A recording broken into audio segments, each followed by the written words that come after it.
شیر خوارزم جلال الدین نے افغانستان کی شمال سرحد سے مرو کے گورنر کو اطلاع بھیجی کہ وہ کم از کم 4 ہفتے مرو کی حفاظت کرے اور اس عرصے میں وہ بلخ، ہرات اور دوسرے شہروں سے نئی فوج منظم کر کے اس کی مدد کے لیے پہنچ جائے گا۔ مرو کی حفاظت کے لیے باقاعدہ فوج اگرچہ کم تھی لیکن پناہ گزینوں کی لاکھوں تلواریں موجود تھیں۔ وہ یہ فیصلہ کر چکے تھے کہ یہاں بخارا، سمرقند اور دوسرے شہروں کی غلطیوں کا اعادہ نہیں کیا جائے گا۔ عورتیں تیر اندازی کی مشق کر رہی تھیں، بچے مکانوں کی چھتوں پر پتھر جمع کر رہے تھے۔ غرض مرو کا ہر گھر ایک قلعہ تھا اور عوام کو امید تھی کہ وہ نہ صرف ایک طویل مدت تک شہر کی حفاظت کر سکیں گے بلکہ تاتاریوں سے گزشتہ تمام مظالم کا بدلہ لے سکیں گے۔ مساجد میں ہر نماز کے بعد لوگ خطبہ جہاد سنتے اور مرو کی حفاظت کے لیے اپنے خون کا آخری قطرہ تک بہا دینے کا فیصلہ کرتے۔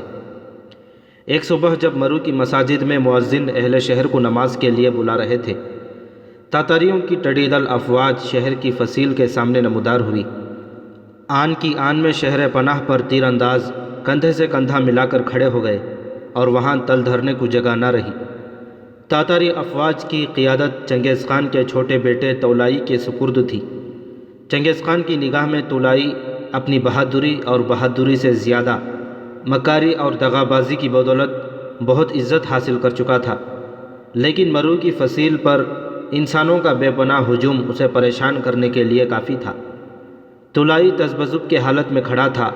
شہر کے چند غداروں نے جو اس کی آمد کی خبر پاتے ہی اس کے ساتھ آ ملے تھے، یہ خبر دی کہ فصیل پر مردوں کے بجائے عورتیں زیادہ ہیں۔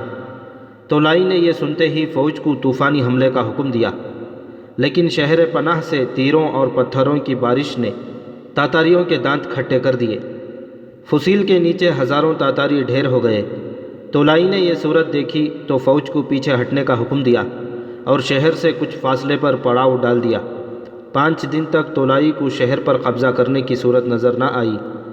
طاقت کے استعمال سے مایوس ہو کر اس نے حسب عادت عیاری سے کام لیا اور شہر کے ایک غدار کو گورنر کے پاس بھیج کر اس سے ملاقات کی خواہش ظاہر کی اور یہ بھی کہلا بھیجا کہ ہم بعض باتوں کے متعلق گورنر سے تشفیع حاصل کرنے کے بعد لوٹ جائیں۔ چند دور اندیش لوگ گورنر کو تولائی کے پاس بھیجنے کے خلاف تھے، لیکن گورنر نے انہیں سمجھایا کہ اس کے دھوکے میں نہیں آ سکتا، وہ زیادہ سے زیادہ مجھے قتل کرا دے گا، لیکن میرے واپس نہ آنے پر ان لوگوں کو بھی تسلی ہو جائے گی جو اب تک مقابلہ کرنے کے بجائے تاتاریوں سے مصالحت کی توقع رکھتے تھے۔ میں کوشش کروں گا کہ جب تک جلال الدین کی افواج نہ آ جائیں ہم ان کے ساتھ صلح کی بات چیت جاری رکھیں۔ تولائی نے گورنر کا نہایت پرتپاک خیر مقدم کیا اور اسے اپنے پاس بٹھاتے ہوئے کہا، میرے دل میں بہادروں کے لیے عزت ہے۔ صلح کی بات چیت شروع ہوئی تو تولائی نے کہا، ہم صرف یہ وعدہ لے کر کہ آپ کی افواج ہمارا پیچھا نہیں کریں گی واپس جانے کے لیے تیار ہیں، اور اس کے ساتھ ہم یہ بھی وعدہ کرنے کے لیے تیار ہیں کہ جلال الدین کے ساتھ ہمارے تعلقات خواہ کچھ ہوں، ہم دوبارہ مرو پر حملہ نہیں کریں گے، اس کے عوض آپ کو معمولی تاوان ادا کرنا پڑے گا۔ گورنر ہر قیمت پر مہلت حاصل کرنا چاہتا تھا۔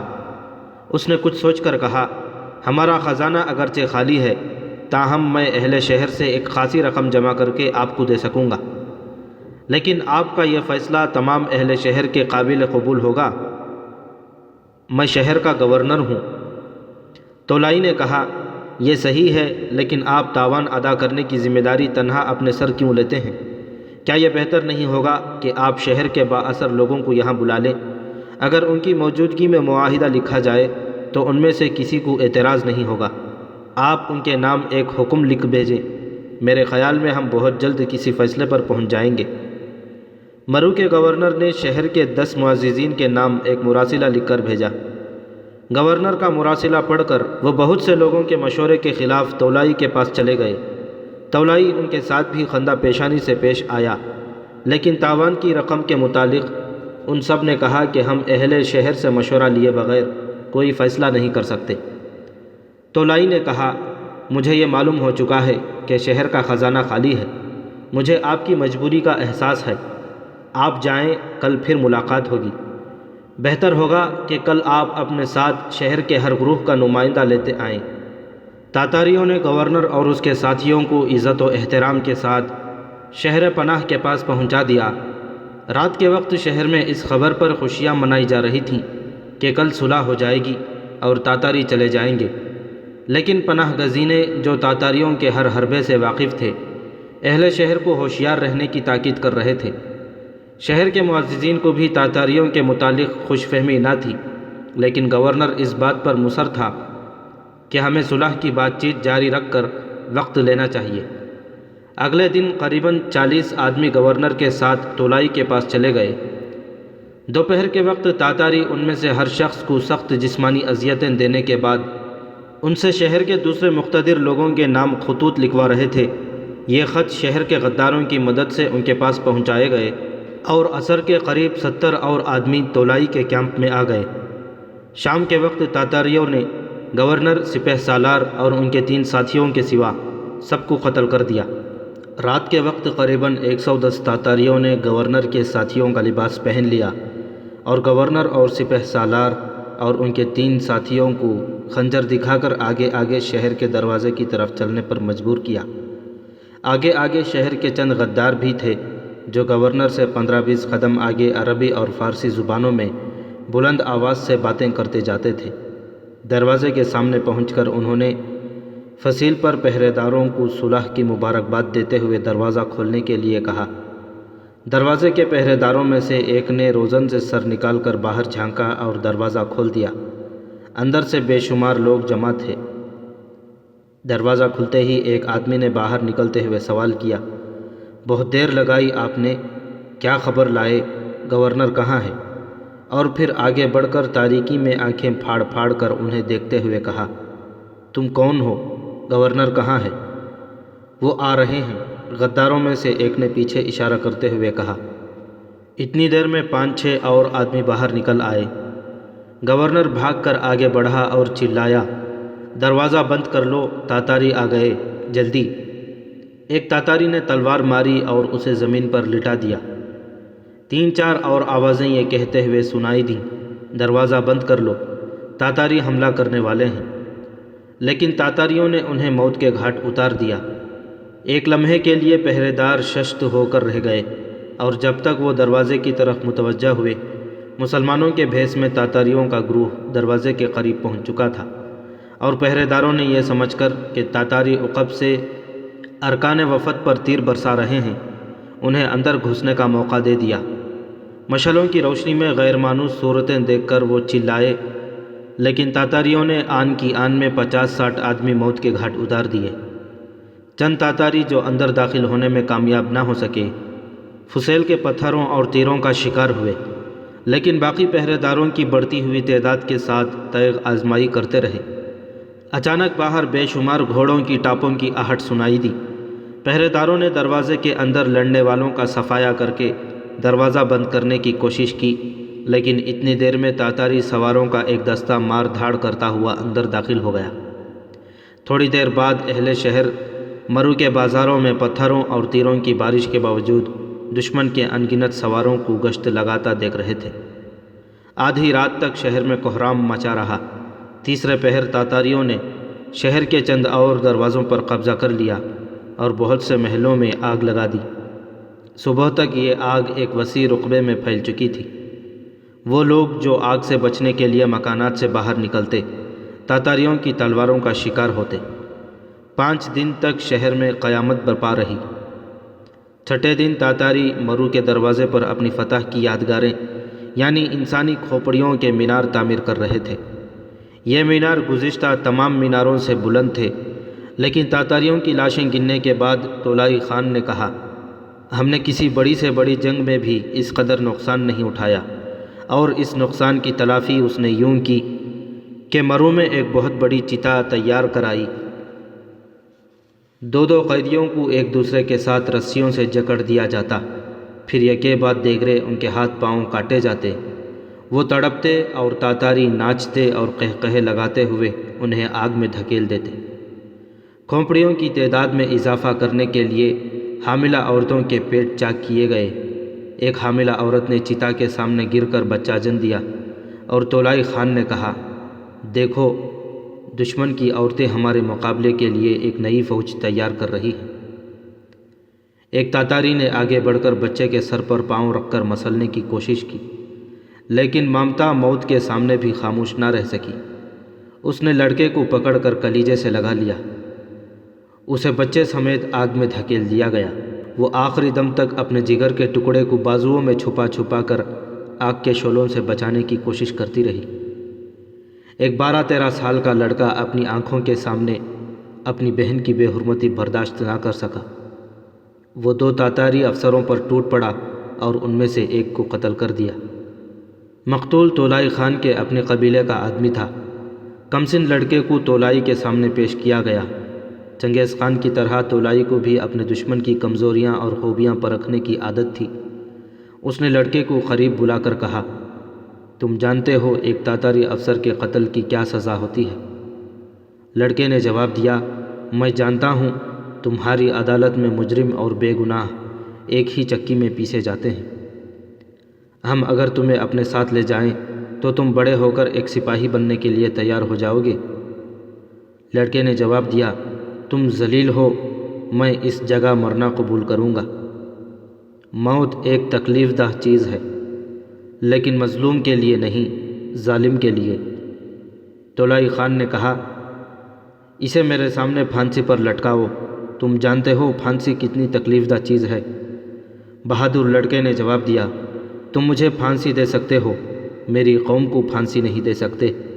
تمہارے نیزے ٹوٹ جائیں گے، تمہاری تلواریں کند ہو جائیں گی، تمہارے بازو شل ہو جائیں گے، لیکن میری قوم کی رگوں میں خون شہادت دوڑتا رہے گا۔ طولائی کے اشارے سے لڑکے کو بدترین جسمانی اذیتیں دے کر ذبح کیا گیا۔ اس شام طولائی خان اپنے چند مشیروں سے کہہ رہا تھا، ہمیں ایک خطرناک دشمن سے پالا پڑا ہے۔ جس قوم کی مائیں اس قسم کے بچے جن سکتی ہیں، وہ دیر تک کسی کی غلام نہیں رہ سکتی۔ میں اس قسم کے بچوں کو جلال الدین سے کم خطرناک نہیں سمجھتا۔ مرو کے ہر گھر کی تلاشی لی گئی، مکانوں کے زمین دوز کمروں میں چھپے ہوئے لوگوں کو نکال کر قتل کیا گیا۔ طولائی کو شہر کے غداروں نے دولت مند لوگوں کی فہرست تیار کر دی۔ انہوں نے زندگی سے مایوس ہو کر تمام خفیہ خزانے تاتاریوں کے سپرد کر دیے، لیکن تاتاریوں کی تسلی نہ ہوئی۔ زیادہ مال برآمد کرنے کی کوشش میں تاتاریوں نے ان سب کو طرح طرح کی جسمانی اذیتیں دینے کے بعد ہلاک کر دیا، اور اس کے بعد ان کے مکانوں کی دیواریں کھدوا کر دیکھی گئیں۔ مساجد، درسگاہوں اور کتب خانوں کو آگ لگا دی گئی۔ صرف 400 آدمیوں کو، جو فنون تعمیر اور اسلحہ سازی کے ماہر تھے، تاتاری زندہ پکڑ کر اپنے ساتھ لے گئے۔ کوچ سے پہلے کسی نے طولائی کو بتایا کہ ابھی تک شہر میں کہیں کہیں زمین دوز مقامات پر مرد اور عورتیں چھپے ہیں۔ طولائی نے 2000 سپاہیوں کو مرو میں ٹھہرا کر اچھی طرح دیکھ بھال کرنے کا حکم دیا، اور ان سپاہیوں کے افسروں سے کہا، میں خان اعظم کو پیغام بھیج چکا ہوں کہ مرو سے ان چند آدمیوں کے سوا جنہیں ہم کارآمد سمجھ کر اپنے ساتھ لے جا رہے ہیں، دشمن کا ایک فرد بھی جان بچا کر نہیں بھاگ سکا۔ میں یہ نہیں چاہتا کہ میرے الفاظ غلط ثابت ہوں، اس لیے جب تک تمہاری تسلی نہیں ہو جاتی تم تلاش جاری رکھو۔ ان سپاہیوں نے ایک مسجد کا مؤذن کسی زمین دوز حجرے سے گرفتار کر لیا اور اسے اذیتیں دے کر مسجد میں اذان دینے کے لیے مجبور کیا۔ اذان سن کر مسجد کے قریب و جوار کے زمین دوز پناہ گاہوں میں چھپے ہوئے لوگوں نے یہ سمجھا کہ تاتاری جا چکے ہیں، چنانچہ وہ باہر نکل آئے اور تاتاریوں نے انہیں قتل کر ڈالا۔ اس طرح وہ ہر محلے میں اذان دلواتے اور باہر نکلنے والوں کو قتل کر ڈالتے۔ اس کے بعد گلی سڑی لاشوں کے تعفن سے شہر کی ہوا اس قدر مسمور ہو گئی کہ تاتاری وہاں کسی انسان کا زندہ رہنا ناممکن سمجھ کر چل دیے۔ بغداد سے فرار ہو کر طاہر اور اس کے ساتھیوں نے مرو کا رخ کیا۔ راستے میں ایران کے شہروں کے باشندے، جو ایک مدت سے اپنی شکست کا اعتراف کر چکے تھے، اس کی روح پرور تقریروں سے متاثر ہوئے بغیر نہ رہ سکے۔ ہر نئی منزل پر رضاکاروں کی جماعتیں ان کے ساتھ شامل ہوتی گئیں، یہاں تک کہ ان کی تعداد 3000 تک پہنچ گئی۔ مرو سے 100 کوس کے فاصلے پر طاہر نے مرو کی تباہی کی خبر سنی اور جلال الدین کے متعلق معلومات حاصل کرنے کے بعد جنوب مشرق کی طرف کوچ کیا۔ ایک دوپہر رضاکاروں کی یہ فوج مشرق کی دشوار گزار پہاڑیوں میں سے گزر رہی تھی۔ ہراول کے دستوں کی قیادت عبدالعزیز کے سپرد تھی اور اس کی رہنمائی کے لیے ایک ایرانی نوجوان اس کا ہم رکاب تھا۔ ایک تنگ گھاٹی سے مڑتے ہوئے ایرانی نوجوان نے ایک ہاتھ سے ٹھہرنے کا اشارہ کرتے ہوئے دوسرے ہاتھ سے نیچے وادی کی طرف اشارہ کیا۔ عبدالعزیز نیچے دیکھتے ہی بلند آواز میں پکارا، ہوشیار! سالاروں نے آن کی آن میں یہ پیغام فوج کے آخری سپاہی تک پہنچا دیا۔ طاہر اور عبد الملک قلب لشکر سے نکل کر گھاٹی کے موڑ پر پہنچے۔ کوئی 1 کوس چوڑی اور 3 کوس لمبی وادی کے درمیان 2 افواج میں گھمسان کی جنگ ہو رہی تھی۔ ایک ترک نے غور سے دیکھنے کے بعد کہا، تاتاری مسلمانوں کو چاروں طرف سے گھیر چکے ہیں، وہ دیکھیے، عقب کی پہاڑی سے تاتاریوں کی مزید فوج اتر رہی ہے۔ مسلمانوں کی تعداد 5-6 ہزار سے زیادہ نہیں، لیکن تاتاری ان سے 3 گنا زیادہ ہیں اور عقب کے پہاڑوں سے مزید فوج میدان میں لا رہے ہیں۔ میرے خیال میں یہ تاتاریوں کی بڑی فوج کے ہراول دستے ہیں اور اس مختصر سی فوج کو اس طرح لڑانے والا سلطان جلال الدین کے سوا اور کوئی نہیں۔ طاہر نے کہا، تاتاریوں کا گھیرا ان کے گرد تنگ ہو رہا ہے، تھوڑی دیر تک اگر زیادہ فوج پہنچ گئی تو ان کا بچ نکلنا ناممکن ہو جائے گا۔ ترک نے کہا، جلال الدین کے لیے کوئی بات ناممکن نہیں، لیکن اس مرتبہ وہ بری طرح نرغے میں آ چکا ہے۔ طاہر کے ساتھی اس کی ہدایات کے مطابق چھوٹی چھوٹی ٹولیوں میں تقسیم ہو کر مختلف راستوں سے نیچے اترے اور وادی کے سرے پر ایک چھوٹے سے ٹیلے کے عقب میں جمع ہو گئے۔ میدان میں بعض تاتاریوں نے انہیں دیکھ بھی لیا، لیکن دور سے انہوں نے یہی خیال کیا کہ وہ ان کی کمک کے طوفانی دستے ہیں۔ عین اس وقت جب کہ تاتاری سخت ترین حملہ کر چکے تھے، ان کا ایک سالار تازہ دستوں کو ہدایت دینے کے لیے میدان سے نکل کر گھوڑا بھگاتا ہوا اس ٹیلے کی طرف بڑھا، لیکن قریب پہنچ کر اس نے اپنی آواز کے جواب میں اللہ اکبر کا نعرہ سنا۔ اس کے ساتھ ہی ایک تیر اس کے سینے میں لگا۔ چھپی ہوئی فوج 2 حصوں میں تقسیم ہو کر ٹیلے کے گرد چکر لگاتی ہوئی میدان میں آ گئی۔ تاتاریوں کے ہوشیار ہونے سے پہلے 3000 سواروں کے نیزے ان کے سینے تک پہنچ چکے تھے۔ تاتاریوں کے پاؤں ایک بار اکھڑے اور پھر انہیں سنبھلنے کی مہلت نہ ملی۔ اس سے قبل جلال الدین کوئی 40 آدمیوں کو اپنے ہاتھ سے موت کی نیند سلا چکا تھا۔ اس کے اعضاء شل ہو چکے تھے۔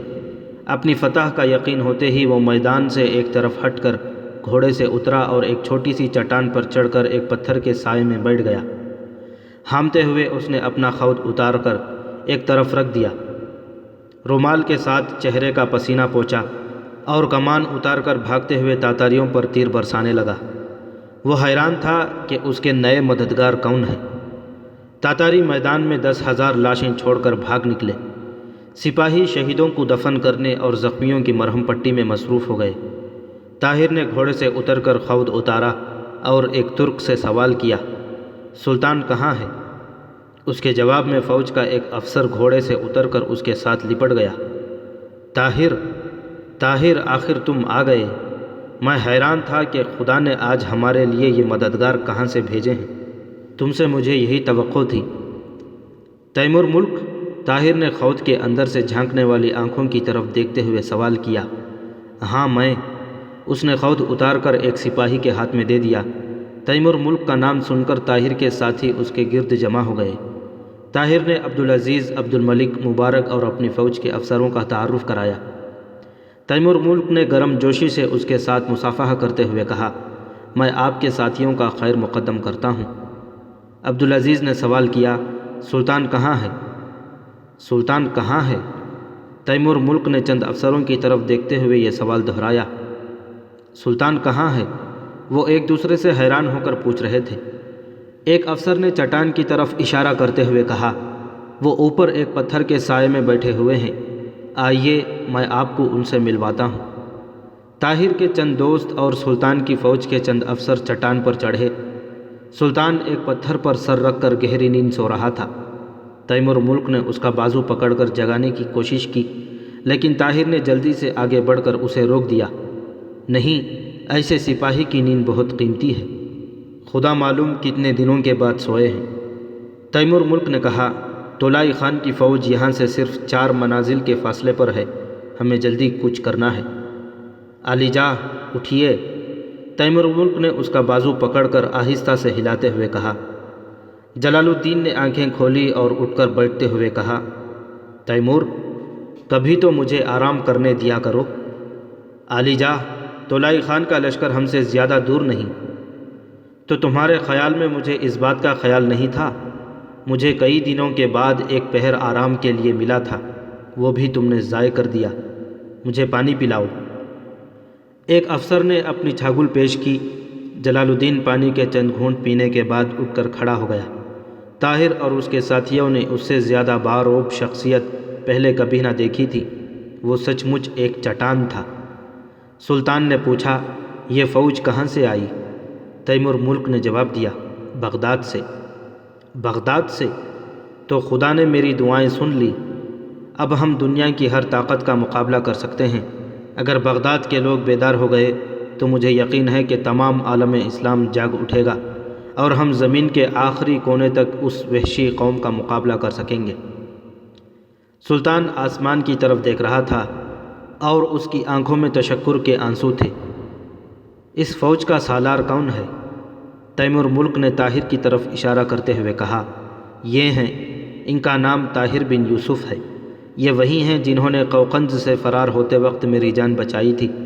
میں نے آپ کو بتایا تھا کہ بغداد میں ایک نوجوان ہمارے لیے بہت کچھ کر رہا ہے۔ یہ وہی ہیں۔ جلال الدین نے طاہر کے ساتھ نہایت گرم جوشی سے مصافحہ کرتے ہوئے کہا، عقابوں کی دنیا میں آرام دہ نشیمن نہیں ہوتے۔ میرے ساتھ رہتے ہوئے آپ کو ایسی چٹانوں پر سونے کا عادی ہونا پڑے گا۔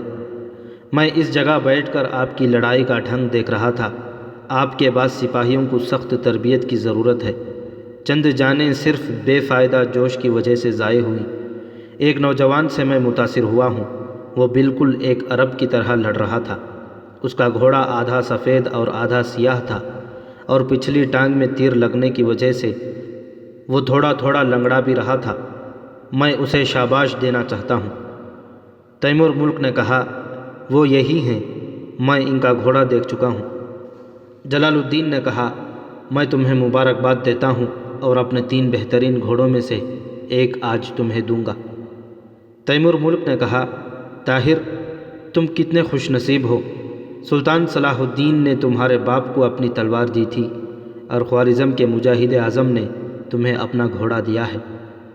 جلال الدین نے کہا، سلطان صلاح الدین ایوبی کی تلوار؟ ہاں، ان کے باپ کو صلاح الدین نے اپنی بہادری کے صلے میں اپنی تلوار دی تھی۔ کیوں طاہر، وہ تلوار اپنے ساتھ لائے ہو یا اس دفعہ بھی بغداد میں چھوڑ آئے ہو؟ طاہر نے جواب دیا، وہ تلوار اس وقت میرے پاس ہے اور میں نے آج اسے پہلی بار استعمال کیا ہے۔ جلال الدین نے کہا، میں دیکھ سکتا ہوں؟ طاہر نے تلوار نکال کر پیش کر دی۔ سلطان نے دستے پر صلاح الدین ایوبی کا نام دیکھ کر تلوار کو بوسہ دیتے ہوئے کہا، خوش نصیب ہے وہ بیٹا جس کے باپ نے اتنا بڑا انعام حاصل کیا تھا۔ کاش میرا باپ بھی خوارزم کا شہنشاہ ہونے کے بجائے اس اول العظم مجاہد کی فوج کا ایک سپاہی ہوتا، اور میں بھی تمہاری طرح اس پر فخر کر سکتا۔ طاہر نے کہا، اگر آپ قبول فرمائیں تو میں یہ تحفہ آپ کی خدمت میں پیش کرتا ہوں۔ شکریہ، لیکن میں اس کا مستحق نہیں، اور میں آج یہ دیکھ چکا ہوں کہ تم اس کا حق ادا کرنا جانتے ہو۔ سلطان نے یہ کہتے ہوئے تلوار واپس کر دی۔ فوج کوچ کے لیے تیار ہوئی تو سلطان نے کہا، طاہر تم بغداد کی طرف ہماری رہنمائی کرو گے؟ بغداد؟ طاہر نے حیران ہو کر سوال کیا۔ ہاں، بغداد۔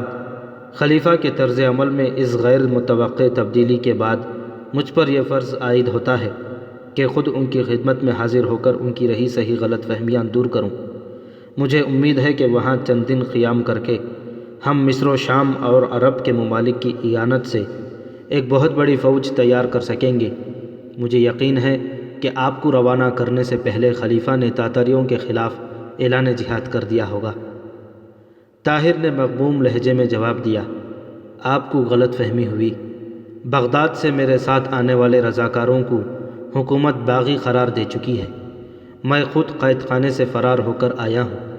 بغداد سے صرف 1000 آدمیوں نے میرا ساتھ دیا تھا، اور یہ باقی رضاکار ہمارے ساتھ راستے کے شہروں میں شامل ہوئے ہیں۔ سلطان نے اپنے ہونٹوں پر ایک مغموم مسکراہٹ لاتے ہوئے کہا، تو اس کا مطلب یہ ہے کہ میری دعا ابھی تک قبول نہیں ہوئی، لیکن میں مایوس نہیں۔ تمہاری آمد اس بات کا ثبوت ہے کہ باہر کے مسلمان ہمارے مصائب کے متعلق بے پرواہ نہیں۔ وہ وقت آئے گا کہ تمام عالم اسلام اس فتنہ عظیم کے مقابلے کے لیے اٹھ کھڑا ہوگا، اور میں اس وقت تک اپنا فرض ادا کرتا رہوں گا۔ جہاں تک ہو سکے گا میں عالم اسلام کی حفاظت کا بوجھ اپنے کندھوں پر اٹھاتا رہوں گا، جب تک تاتاریوں کے گھوڑے میری لاش کے اوپر سے نہیں گزر جاتے۔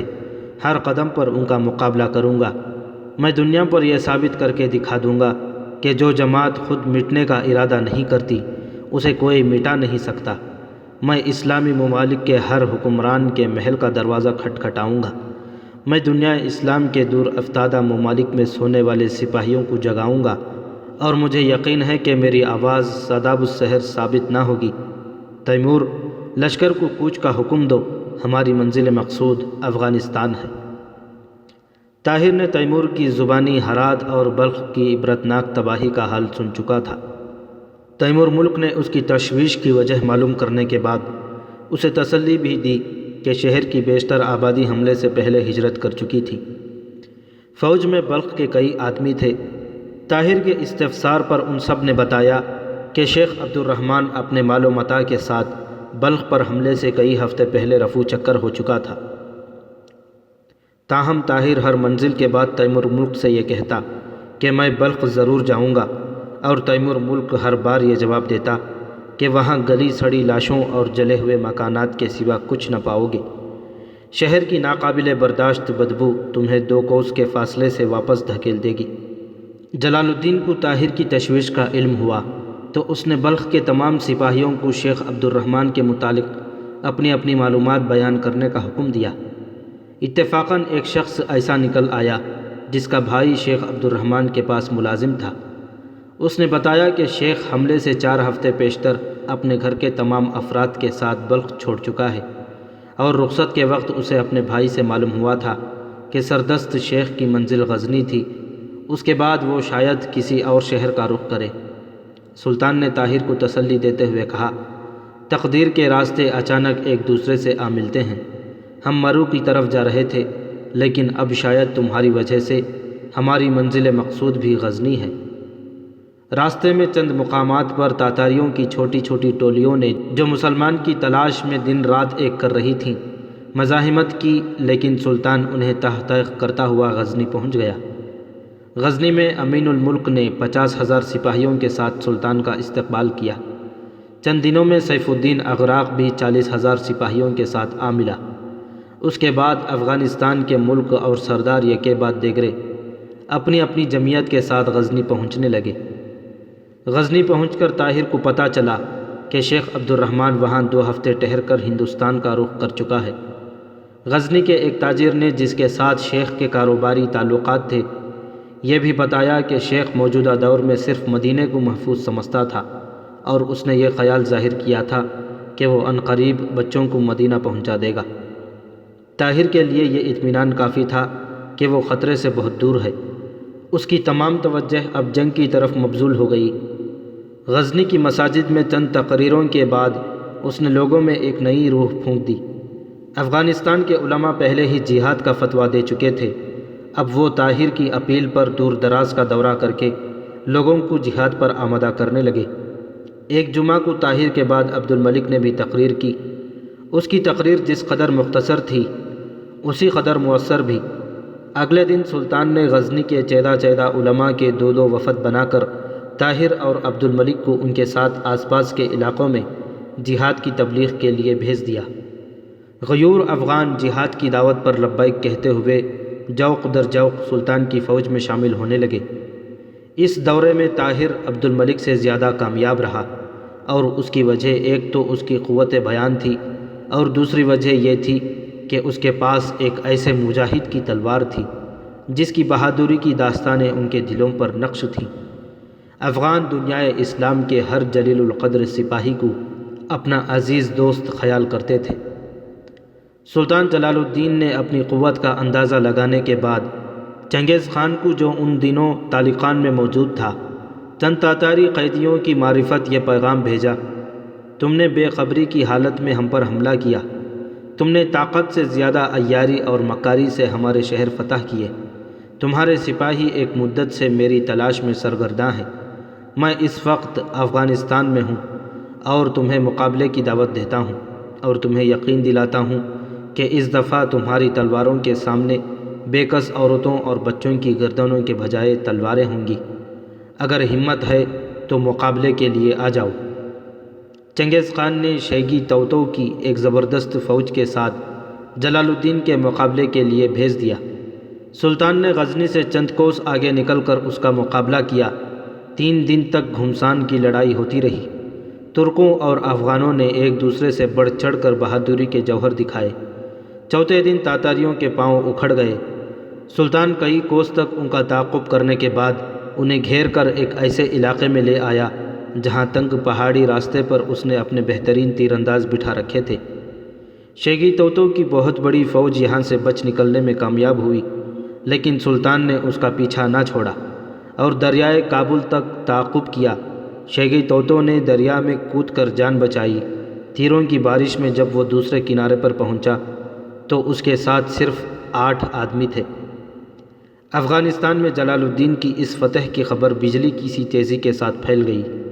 چنگیز خان کو اس شکست کی خبر کے ساتھ ہی یہ خبر بھی ملی کہ کوہ ہندوکش سے لے کر دریائے مرغاب کے ساحل تک تمام قبائل کے لوگ اٹھ کھڑے ہوئے ہیں اور انہوں نے تاتاریوں کی ہر چوکی کے سپاہیوں کا صفایا کر دیا ہے۔ چنگیز خان نے پہلی بار صرف ایک محاذ پر اپنی تمام فوج جمع کرنے کی ضرورت محسوس کی۔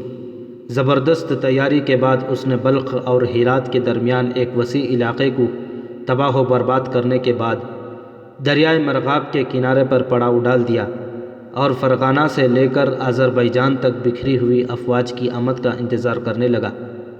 لیکن یہ پہلا موقع تھا کہ چنگیز خان کو اپنی فتح کا پورا یقین نہ تھا اور اسے یہ خدشہ تھا کہ اگر اسے شکست ہوئی تو مفتوحہ ممالک کے تمام لوگ جو ابھی تک تاتاریوں کے مظالم کی وجہ سے سہمے ہوئے ہیں اس کے خلاف اٹھ کھڑے ہوں گے اور جلال الدین زمین کے آخری کونے تک اس کا تعاقب کرے گا۔ لیکن قدرت کو شاید جلال الدین کے عزم و استقلال کا ایک اور امتحان مقصود تھا۔ مستقبل کے افق پر ایک ہلکی سی روشنی دیکھنے کے بعد اسے پھر ایک بار نا امیدی کی گھٹائیں نظر آنے لگیں۔ ایک افسوسناک حادثے نے شیر خوارزم کی شاندار فتح شکست میں تبدیل کر دی۔ شیگی توتو کی شکست کے بعد جو مال غنیمت سلطان کے ہاتھ آیا اس میں سے ایک خوبصورت گھوڑا بھی تھا۔ اس گھوڑے پر امین الدین ملک اور سیف الدین اغراق میں تکرار ہو گئی۔ سیف الدین کے منہ سے کوئی سخت جملہ نکل گیا اور امین الدین نے غصے میں آ کر اسے چابک رسید کر دیا۔ سیف الدین کے بھائی نے فوراً تلوار کھینچ لی اور امین ملک پر حملہ کر دیا، لیکن امین کی فوج کے ایک افسر نے پیچھے سے تلوار مار کر اس کا سر قلم کر دیا۔ فوج کے 2 بہادر سرداروں کے درمیان جنگ ناگزیر ہو گئی۔ سیف الدین اغراق کے 40,000 اور امین الدین ملک کے 50,000 سپاہی ایک دوسرے کے سامنے صفیں باندھ کر کھڑے ہو گئے۔ سلطان کو اپنے خیمے میں یہ خبر ملی تو وہ بھاگ کر باہر نکلا اور ان کے درمیان جا کر کھڑا ہوا۔ دونوں کو سمجھانے کی کوشش کی۔ افغانستان کے ملک اور علماء بھی ان 2 افواج کے درمیان قطار باندھ کر کھڑے ہو گئے۔ سلطان کے حکم پر امین الدین ملک معذرت خواہی کے لیے تیار ہو گیا، لیکن سیف الدین کے لیے اپنے بھائی کا قتل معمولی بات نہ تھی۔ اس کا پہلا اور آخری مطالبہ یہی تھا کہ امین الملک کو اس کے حوالے کیا جائے۔ سلطان کو ایک طرف یہ احساس تھا کہ امین الملک پر سختی کی گئی تو اس کے 50,000 سپاہی اس کا ساتھ چھوڑ کر چلے جائیں گے، دوسری طرف سیف الدین کے ناراض ہو جانے کی صورت میں اسے 40,000 ترکوں کے بگڑ جانے کا خطرہ تھا۔ مصالحت کی تمام کوششیں ناکام ثابت ہوئی۔ سیف الدین کو سلطان کی نیت پر اس لیے بھی شبہ ہوا کہ امین الملک اپنی لڑکی سلطان کے عقد میں دے چکا تھا۔ اس نازک موقع پر نہ علماء کی منتیں کارگر ثابت ہوئیں اور نہ طاہر اور عبد الملک کی تقریروں کا کوئی اثر ہوا۔ سیف الدین نے صاف الفاظ میں کہہ دیا کہ ہم تاتاریوں کے مقابلے میں سلطان کی مدد کے لیے آئے ہیں۔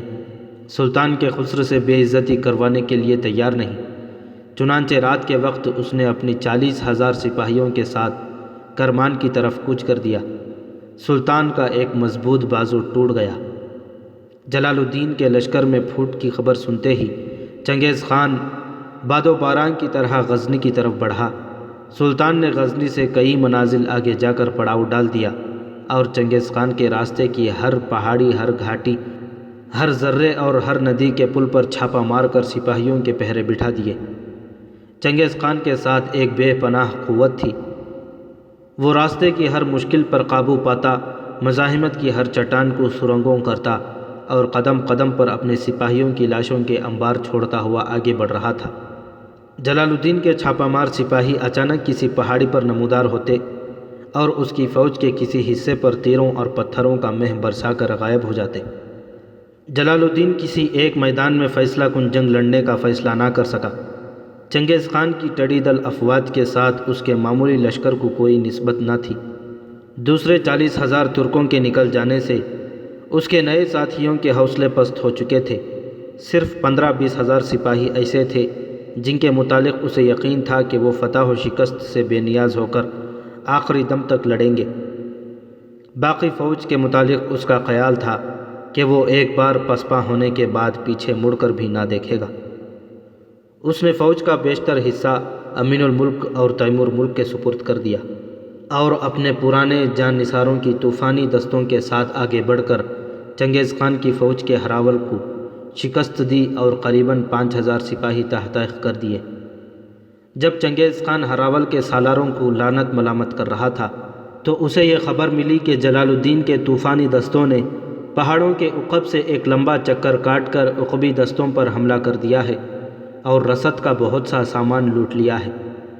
مٹھی بھر جماعت کے ساتھ جلال الدین کی ان کامیابیوں نے اس کی فوج میں پھر ایک نئی جان پھونک دی، لیکن تاتاریوں کی قوت کا صحیح اندازہ کرنے کے بعد جلال الدین نے یہ فیصلہ کیا کہ دریائے سندھ تک پیچھے ہٹتا جائے گا اور اس دوران میں اسے ایک تو مزید تیاری کا موقع مل جائے گا، دوسرے عقب سے چھاپہ مارنے والی فوجیں آئے دن تاتاریوں کے نقصانات میں اضافہ کر کے انہیں پہاڑوں کے اس لامتناہی سلسلے میں اور آگے بڑھنے کا فیصلہ تبدیل کرنے پر مجبور کر دیں گی، اور پسپائی کی صورت میں چنگیز خان کا انجام شیگی توتو سے مختلف نہ ہوگا۔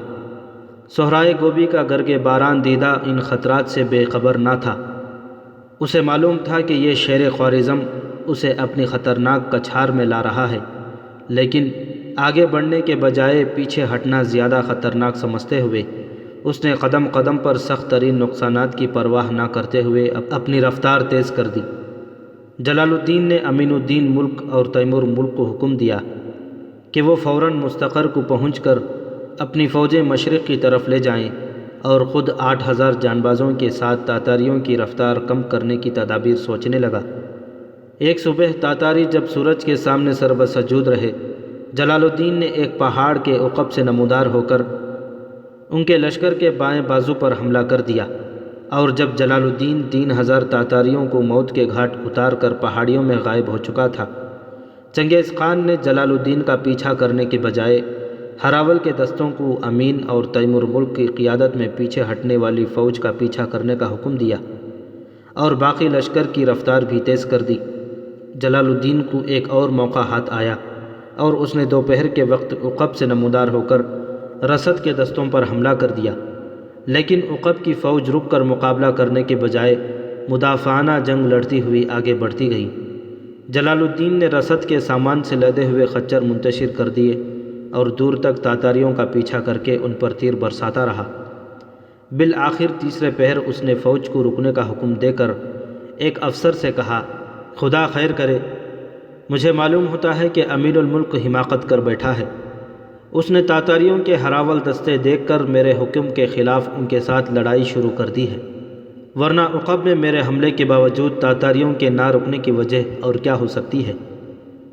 ترک افسر نے جواب دیا، امین الملک اتنا بے وقوف نہیں، اور اگر ہو بھی تو تیمور ملک جیسا جہاں دیدہ سپاہی اس کے ساتھ ہے۔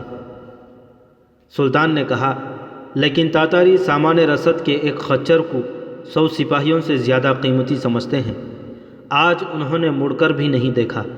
اس سے دو ہی باتیں ظاہر ہوتی ہیں، امین الملک نے یا تو ان کے ساتھ لڑائی شروع کر دی ہے اور یا وہ ان کے نرغے میں آ چکا ہے۔ ہمیں ان کی مدد کو فوراً پہنچنا چاہیے۔ جلال الدین کے خدشات صحیح ثابت ہوئے۔ چنگیز خان کے ہراول کے چند دستوں نے قریباً 20 کوس یلغار کرنے کے بعد امین الملک کے لشکر کو جا لیا۔ امین الملک نے یہ سمجھ کر کہ ان کی تعداد بہت بڑی ہے اور پیچھے جلال الدین کے حملوں کے باعث چنگیز خان اتنی بڑی فوج کے ساتھ نہایت معمولی رفتار سے پیش قدمی کر رہا ہوگا، فوج کو ٹھہرنے کا حکم دے کر ان پر مقابلہ کرنا چاہا، لیکن تیمور ملک نے اس ارادے کی مخالفت کی اور اسے سمجھا کر ہراول کو اس قدر تیزی سے آگے بھیجنے سے چنگیز خان کا مقصد اس کے سوا کچھ نہیں ہو سکتا کہ ہمارے ساتھ لڑائی چھیڑ کر ہمیں تاتاریوں کے باقی لشکر کی آمد تک مصروف رکھا جائے۔ بہتر ہوگا کہ آپ مجھے 2000 سواروں کے ساتھ ان دستوں سے نمٹنے کے لیے پیچھے چھوڑ دیں اور اپنی پسپائی جاری رکھیں۔ لیکن امین الملک نے یہ مشورہ قبول نہ کیا اور پیچھے مڑ کر تاتاریوں پر حملہ کر دیا۔ تاتاری تھوڑی دیر بعد مقابلہ کرنے کے بعد بھاگ نکلے۔ امین الملک نے لشکر کو دوبارہ کوچ کرنے کا حکم دیتے ہوئے تیمور ملک سے کہا، دیکھا آپ نے، مجھے یہ یقین تھا کہ یہ چنگیز خان کے ہراول کے دستے نہیں بلکہ کسی طرف سے کوئی اور گروہ اس طرف آ نکلا ہے۔ چنگیز خان کی فوج نے بڑی تیزی سے کام لیا ہوگا تو بھی ہم سے 10 کوس دور ہوگی۔ تیمور ملک نے جواب دیا، ہو سکتا ہے کہ آپ کا خیال صحیح ہو لیکن ہمیں جلدی کرنی چاہیے۔ امین الملک نے لشکر کو کوچ کا حکم دیا، لیکن اچانک اسے قریباً 3000 تاتاری ایک پہاڑی سے وادی کی طرف اترتے ہوئے دکھائی دیے۔ اس دفعہ تیمور ملک نے اسے سختی سے روکنے کی کوشش کی، لیکن جس قدر تیمور ملک کے شکوک پختہ ہو چکے تھے اسی قدر امین الملک کا یہ یقین پختہ ہو چکا تھا کہ یہ مختصر سی فوج کسی اور طرف سے آ نکلی ہے اور اس کا چنگیز خان کی باقاعدہ فوج کے ساتھ کوئی تعلق نہیں، جو اس خیال کے مطابق ابھی کوسوں دور تھی۔ امین الملک نے تیمور ملک کے خدشات کو خاطر میں نہ لاتے ہوئے پھر تاتاریوں پر حملہ کر دیا اور چند لمحات کے اندر اندر انہیں راؤنڈ ڈالا، لیکن ان کی تعداد کم ہونے کے بجائے بڑھتی گئی۔ پہاڑیوں سے ان کے نئے دستے جوق در جوق اتر کر وادی میں داخل ہونے لگے۔ قریباً ایک پہر لڑنے کے بعد امین الملک نے دیکھا کہ دشمن کی صفوں میں 10-12 ہزار سپاہی جمع ہو چکے ہیں اور اس نے پریشان ہو کر تیمور ملک سے سوال کیا، اب ہمیں کیا کرنا چاہیے؟ تیمور ملک نے غصے سے کانپتے ہوئے ہونٹ کاٹتے ہوئے کہا، اب ہم کر ہی کیا سکتے ہیں؟ چنگیز خان کے ہراول کی تمام فوج اس وادی کے ارد گرد جمع ہو چکی ہے۔ آس پاس کی تمام پہاڑیوں سے انہیں مار بھگائے بغیر ہم آگے نہیں بڑھ سکتے۔ کاش آپ میرا مشورہ قبول کرتے، لیکن اب غلطیوں پر اظہار افسوس کا موقع نہیں، تلافی کا موقع ہے۔ تو آپ رہنمائی کیجئے، مجھے اب ایک سپاہی سمجھیے۔ تیمور ملک نے امین کو 30,000 سپاہی دے کر آس پاس کے پہاڑی پر قبضہ کرنے کے لیے کہا اور خود باقی فوج کے ساتھ وادی میں اترنے والی فوج کے مقابلے پر ڈٹ گیا۔ عصر کے قریب یہ وادی اور آس پاس کی پہاڑیاں تاتاریوں سے خالی ہو رہی تھیں، لیکن اس عرصے میں چنگیز خان کی باقاعدہ فوج پہنچ گئی۔ امین الملک نے اپنے 30,000 سپاہیوں کے ساتھ ایک پہاڑی سے اتر کر دوسری وادی میں چنگیز خان کے لشکر کے دائیں بازو پر حملہ کر دیا، اور یہ حملہ فتح کی خواہش سے زیادہ اپنی غلطی کی تلافی کے لیے تھا۔ دوسری وادی میں جہاں تیمور ملک لڑ رہا تھا، چنگیز خان مقدمۃ الحبیش کے ساتھ خود پہنچ گیا۔ تیمور ملک نے ڈٹ کر مقابلہ کیا، لیکن تھوڑی دیر میں چنگیز خان کے مسیرہ کی فوج بھی اس وادی میں داخل ہو چکی تھی۔ تیمور ملک شام کی تاریکی میں فائدہ اٹھانے کی امید میں لڑتا رہا۔ دوسری وادی میں امین الملک کے پاؤں اکھڑ چکے تھے، لیکن اچانک جلال الدین کے پہنچ جانے سے بچے کچھ سپاہیوں نے بھاگ نکلنے کا ارادہ ترک کر دیا اور جان توڑ حملے کرنے لگے۔ جلال الدین نے چند حملوں میں میدان صاف کر دیا اور امین الملک کے قریب جا کر سوال کیا، مجھے تمہاری حماقت کی سزا ملی ہے یا قدرت نے میری بدقسمتی میں اضافہ کرنے کے لیے تیمور ملک جیسے جہاندیدہ سپاہی کے دماغ میں بھی جنون کے آثار پیدا کر دیے ہیں؟ امین الملک نے ندامت سے سر جھکا کر جواب دیا، یہ میرا قصور ہے، تیمور ملک نے مجھے منع کیا تھا، میں نے اس کا کہا نہ مانا، مجھے یقین تھا کہ تاتاری بہت دور ہوں گے۔ خدا ہر انسان کو تمہارے جیسے احمقوں کی دوستی سے محفوظ رکھے۔ اب میں تمہیں ایک کام سونپتا ہوں، تم فوراً غزنی کی طرف روانہ ہو جاؤ اور میرے بیوی بچوں کو لے کر کسی محفوظ مقام کی طرف نکل جاؤ۔ اہل شہر کو بھی یہ مشورہ دو کہ وہ ہندوستان کی سرحد کی طرف نکل جائیں۔ جلال الدین نے اس وادی میں رہی سہی فوج منظم کر کے چند پہاڑیاں عبور کرنے کے بعد تیمور ملک سے نبرد آزما ہونے والی فوج پر حملہ کر دیا اور تیمور ملک کے ارد گرد گھیرا ڈالنے والی صفوں کو درہم برہم کرتا ہوا اس کی فوج کے ساتھ جا ملا۔ جب شام کی بڑھتی ہوئی تاریکی میں کسی کو دوست اور دشمن کی تمیز نہ رہی، جلال الدین اپنی طرف زوردار حملوں سے میدان خالی کرتا ہوا قریباً 8000 سپاہیوں کے ساتھ وادی سے نکل گیا، لیکن چنگیز خان کے حکم سے تاتاریوں نے اس کا پیچھا نہ چھوڑا۔ رات کے وقت اس کے سپاہی گھوڑے زخمی ہونے کی وجہ سے پیچھے رہ گئے اور کئی بھٹک کر ادھر ادھر نکل گئے اور بعض نے مایوسی کی حالت میں ان کا ساتھ چھوڑ دیا۔ صبح تک ان کے ساتھ صرف 6000 سپاہی رہ گئے۔ طاہر کے ساتھیوں میں سے اکثر شہید ہو چکے تھے۔ عبدالعزیز اور موسیٰ کو اس نے اپنی آنکھوں کے سامنے میدان میں گرتے ہوئے دیکھا تھا۔ چند دن تک تاتاری سائے کی طرح جلال الدین کے پیچھے لگے رہے، یہاں تک کہ وہ لڑتا بھڑتا دریائے سندھ کے کنارے جا نکلا۔